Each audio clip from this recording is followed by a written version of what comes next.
আসসালামু আলাইকুম। দেখেন আজকে মাছ পাকাবো। মাছটা আমি পাকানোর জন্য সব কিছু রেডি করে নিছি। এখানে পেঁয়াজ কেটে নিছি, টমেটো দিয়ে পাক করবো, ছোটো ছোটো কেটে নিছি, মরিচ, এখানে রসুন কেটে নিছি, ভেজিটেবল দিব। তো ভিডিওটা দেখেন, কন্টিনিউ দেখেন কীভাবে আমি মাছটা পাকাই। তো আমার পেজে আপনারা নতুন হয়ে থাকলে আমার চ্যানেলটা সাবস্ক্রাইব করবেন, আমার চ্যানেলের সাথে থাকবেন। তো আপনারা যেখান থেকে দেখতেছেন একটু ফলো করবেন।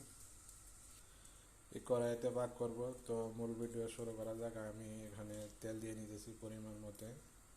তো তেলটা গরম হয়ে গেছে, আমি পেঁয়াজটা দিয়ে নিতেছি। পেঁয়াজটা দেওয়ার পরে আমি দেখেন মরিচ আর রসুনটা দিয়ে নিতেছি। পেঁয়াজ রসুনটা আমি সুন্দর করে কষাই নিব। কষাই নেওয়ার পরে মশলাটা দিয়ে নিব। তো পেঁয়াজটা আমি সুন্দর করে দেখেন আমি কষাই নিতেছি, চামিচটা ভালো করে বাইরে নিতেছি। এখানে আমি মশলা অলরেডি করে রাখছি দেখেন। এখানে হলুদ, লবণ, একটা তেজপাতা, জিরা গুঁড়া এগুলো দিয়ে নিতেছি একসাথে। মশলাটা একটু কষাই নেব, পরে টমেটোটা দিয়ে নেব। এখন ভালো করে আমি বাইরে নিতেছি মশলাটা। দেখেন মশলাটা আমার কষানো হয়েছে, একটা ভালো একটা কালার আসছে। তো আমি ওখানে টমেটোটা দিয়ে নিব। টমেটোটা সুন্দর করে কষাই নেব। টমেটোটা দিয়ে একটু লাড়াচাড়া করে নেব, বাইরে নেব।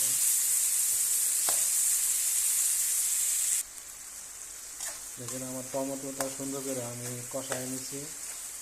টমেটোটা কষাই নেওয়ার পরে আমি এই ভেজিটেবলটা দিয়ে নিতেছি। পরে মাছটা আমি পরে দিব, আগে ভেজিটেবলটা একটু কষাই নেব। তো ভেজিটেবলটা কষতেছে মানে আমি ডাকনি দিয়ে ডাকা দিব। আমি মানে মাছটা দিয়ে নিতেছি এখানে। তো মাছটা দিয়ে একটু লাড়াচাড়া করে নেব। আমি দিয়ে একটু লাইড়া নেব, মাছটা একটু কষায় নেব। পরে কষায় নিয়ে একটু পানি দিয়ে দেবো। মাছটা আমি কষায় নিয়েছি। তো আমি পরিমাণ মতো পানি দিয়ে নিতেছি।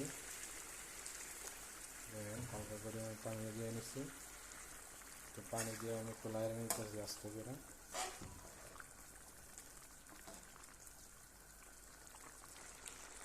মাছের ঝোলটা দেখেন আস্তে ধীরে হইতেছে।